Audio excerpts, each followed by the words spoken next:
வணக்கம். இது பருதி ஊடகத்தின் காலை நேர பிரதான செய்திகள். முதலில் தலைப்புச் செய்திகள். பெண்களுக்கு மதுபான சட்ட அனுமதி தள்ளுபடி செய்யப்பட்ட வழக்கு. ஈழத்தமிழரை இலக்கு வைத்து செப்டம்பர் மாதத்தில் திரைமறைவில் பெரும் சர்வதேச சதி.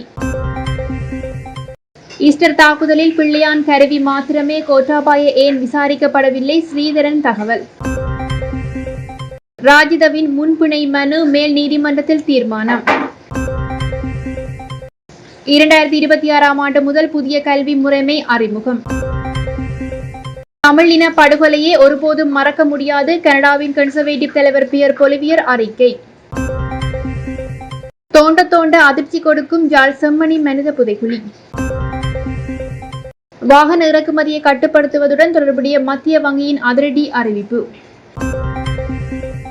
வவுனியாவில் கைக்குண்டுகளுடன் வழக்கு, 2வது சந்தேக நபர் கொழும்பில் கைது. இனி தொடர்பான விரிவான செய்திகள்.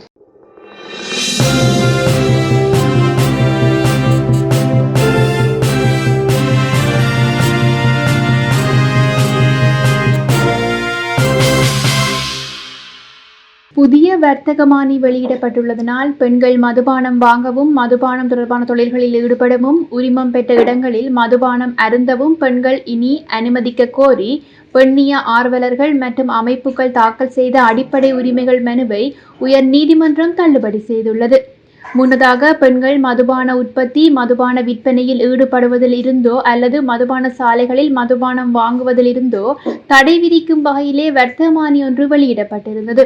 இதனை சவாலுக்கு உட்படுத்தி 2018ஆம் ஆண்டு பெண்ணுரிமை ஆர்வலர்கள் மற்றும் மகளிர் அமைப்பினர்கள் இந்த வழக்கை தாக்கல் செய்த நிலையில் பெண்களுக்கான மதுபானம் தொடர்பான ஒழுங்குமுறை பாரபட்சமானது எனவும் அரசியல் அமைப்பின் பிரிவுகள் மற்றும் 12(2) சமத்துவத்திற்கான பெண்களின் உரிமைகளை மீறுவதாகவும் மனுதாரர்கள் வாதிட்டார்கள். இந்நிலையில் கட்டுப்பாடுகளை விதித்த முந்தைய வர்த்தகமானியை ரத்து செய்து புதிய வர்த்தகமானி வெளியிடுவதை தொடர்ந்து மனுதாரர்கள் இனி வழக்கை தொடர விரும்பவில்லை எனவும் உயர் நீதிமன்றத்திற்கு தெரிவித்திருந்தார்கள். இந்நிலையில் பாலின சமத்துவத்தை நோக்கிய ஒரு குறிப்பிடத்தக்க படியாக இது உள்ளது எனவும் பெண்ணிய ஆர்வலர்கள் தெரிவித்துள்ளமை குறிப்பிடத்தக்கது. ஐநா மனித உரிமைகள் கூட்டத்தொடர் செப்டம்பர் மாதமளவில் நடைபெற உள்ளது. இந்த கூட்டத்தொடரில் இலங்கை தொடர்பான விடயங்கள் மிக பிரதானமாக விவாதிக்கப்படும் என எதிர்பார்க்கப்படுகிறது.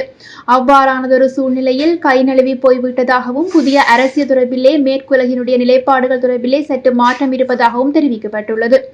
இந்நிலையில் இந்த செப்டம்பர் மாதமளவில் இலங்கை அரசாங்கத்தை ICC அல்லது ICJக்கு பாரப்படுத்த நாடுகளுக்கு அழுத்தம் கொடுத்து வருகின்றோம் என பிரித்தானிய தமிழர் பேரவையின் மனித உரிமை இணைப்பாளர் தெரிவித்துள்ளார்.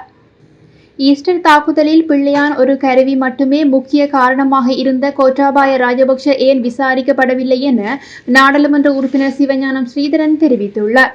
ஈஸ்டர் தாக்குதலை மையமாக வைத்து பிள்ளையான் விசாரிக்கப்படுகிறார். அவர் செய்த குற்றங்களுக்கு தண்டனை அனுபவிக்க வேண்டும் எனவும் அதற்கு தாங்கள் எதிரானவர்கள் அல்ல எனவும் ஈஸ்டர் தாக்குதல் நடந்த அதே மாதம் பாதுகாப்பு செயலாளராக இருந்த கோட்டாபாய ராஜபக்ச இஸ்லாம் மதம் இந்த நாட்டை என்ன செய்ய போகின்றது, இதற்கு பின்னால் யார் இருந்தார்கள் என்று ஆங்கில பத்திரிகை ஒன்றிற்கு செவ்வியளித்திருந்தார். ஆனால் இதற்கு இன்று வரை அவரை விசாரிக்கப்படவில்லை எனவும் சிவஞானம் ஸ்ரீதரன் அவர்கள் தெரிவித்துள்ளமை குறிப்பிடத்தக்கது. முன்பிணையில் விடுவிக்க மறுத்த கொழும்பு நீதவான் நீதிமன்றம் பிறப்பித்த உத்தரவை சீராய்வு செய்து தன்னை பிணையில் விடுவிக்குமாறு கோரிக்கை வைத்த முன்னாள் அமைச்சர் ராஜித சேனாரத்ன தாக்கல் செய்த மனுவை எதிர்வரும் 30ஆம் திகதி மறு பரிசீலனைக்கு எடுக்க கொழும்பு மேல் நீதிமன்றம் தீர்மானித்துள்ளது. கொழும்பு மேல் நீதிமன்ற நீதிபதி இந்திரிலிகா கலிங்கவன்ச முன்னிலையில் இது அழைக்கப்பட்டிருப்பதாகவும் முன்பிணையை நிராகரித்த கொழும்பு நீதவான் நீதிமன்ற தரப்பின் நகல் மேல் நீதிமன்றத்தில் சமர்ப்பிக்கப்படாததனால் இந்த மனு தொடர்பாக உத்தரவை பிறப்பிக்க முடியாது எனவும் மேல் நீதிமன்ற நீதிபதி சுட்டிக்காட்டியிருக்கின்றார். இதன்படி குறித்த முன் பிணை மறுப்பு தீர்ப்பின் நகலை சமர்ப்பித்த பின்னர் இது தொடர்பாக சமர்ப்பணங்களை முன்வைக்குமாறு ராஜித சேனாரத்ன சார்பிலே முன்னிலையான ஜனாதிபதி சட்டத்தரணி மைத்திரி குணரத்ன மேல் நீதிமன்ற நீதிபதியிடம் அறிவித்துள்ளார். இது தொடர்பான மறு பரிசீலனை எதிர்வரும் 30ஆம் தேதி ஒத்திவைக்கப்பட்டுள்ளதாகவும் குறிப்பிடப்பட்டுள்ளது.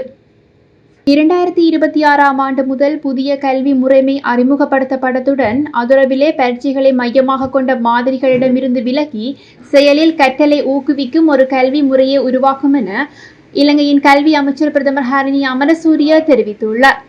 பரீட்சைக்கு தயாராவதை மையமாக கொண்ட தற்போதைய முறைமை மாற்றப்படும் எனவும் அவர் விளக்கம் அளித்துள்ளார். இந்த புதிய முறைமையில் மாணவர்கள் பல்வேறு கற்றல் நடவடிக்கைகளில் பங்கேற்பார்கள் எனவும் மற்றும் ஒரு இறுதி பரீட்சை எதிர்கொள்வதற்கு பதிலாக தொடர்ந்து மதிப்பீட்டு பரீட்சைகள் செய்யப்படுவார் எனவும் ஹரணி அமரசூரிய குறிப்பிட்டுள்ளார். மறுசீரமைப்புகள் 2026ஆம் ஆண்டு 1ஆம் ஆண்டு தொடக்கம் 6ஆம் ஆண்டு தரங்களுக்கு அறிமுகப்படுத்தப்பட்டதுடன் புதிய காப்போது சாதாரண தர பரீட்சை 2029ஆம் ஆண்டு முதல் அறிமுகப்படுத்தப்படும் எனவும் பிரதமர் குறிப்பிட்டுள்ளார். இதேவேளை இந்த முறைமை 3 ஆண்டுகளுக்கு பரிசோதிக்கப்பட்டு கருத்து மற்றும் சவால்களின் அடிப்படையில் சீர் செய்யப்படும் எனவும் கல்வி செயலாளர் நாலக கலுவெல கூறியுள்ளார். வகுப்பறை அளவை 25 முதல் 30 மாணவர்களாக குறைப்பது ஒரு முக்கிய மாற்றமாக பார்க்கப்படும். தரம் 5 புலமை பரிசில் பரீட்சை குறித்த முடிவுகள் இதுவரை எடுக்கப்படவில்லை எனவும் ஆனால் மாணவர்களுக்கு ஏற்படும் மன அழுத்தத்தை குறைக்க முயற்சிகள் எடுக்கப்படும் எனவும் ஹரணி அமரசூரிய மேலும் குறிப்பிட்டுள்ளார்.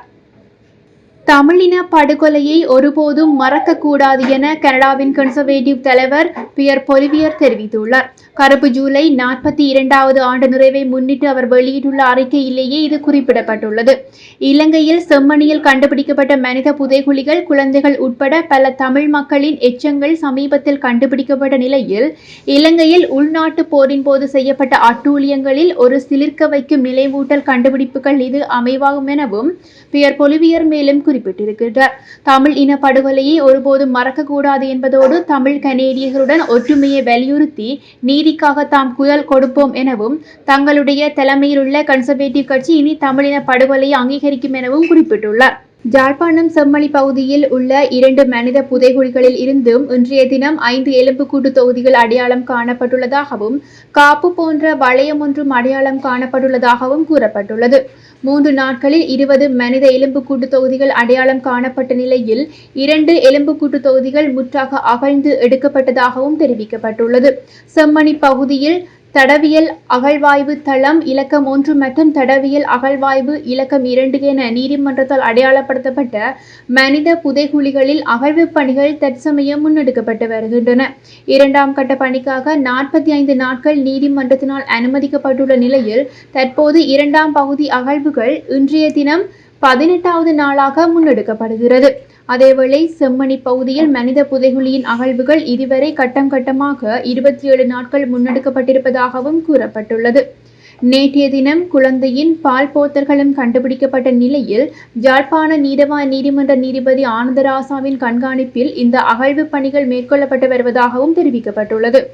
வாகன இறக்குமதியை கட்டுப்படுத்துவதற்கு அரசாங்கமோ அல்லது மத்திய வங்கியோ எந்த தீர்மானமும் எடுக்கவில்லை என மத்திய வங்கி ஆளுநர் கலாநிதி நந்தலால் வீரசிங்க தெரிவித்துள்ளார்.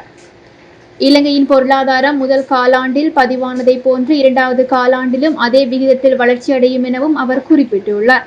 இந்த ஆண்டில் 1வது காலாண்டில் பொருளாதார வளர்ச்சி விகிதம் 4.8% பதிவாகியுள்ளமையும் குறிப்பிடத்தக்கது. வவுனியா நேரியகுளம் பகுதியில் பெரும் தொகையான வெடி பொருட்களுடன் கைது செய்யப்பட்ட சந்தேக நபர் உள்ளிட்ட 2 இளைஞர்கள் கொழும்பிற்கு அழைத்து வரப்பட்டுள்ளதாக காவல்துறையினர் தெரிவித்துள்ளார்கள்.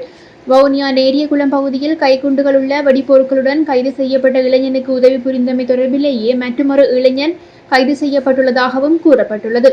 துட்டுவாகை பகுதியில் வசிக்கும் 24 வயதுடைய இளைஞனே இவ்வாறு கைது செய்யப்பட்டுள்ளதாக காவல்துறையினர் தெரிவித்துள்ளார்கள்.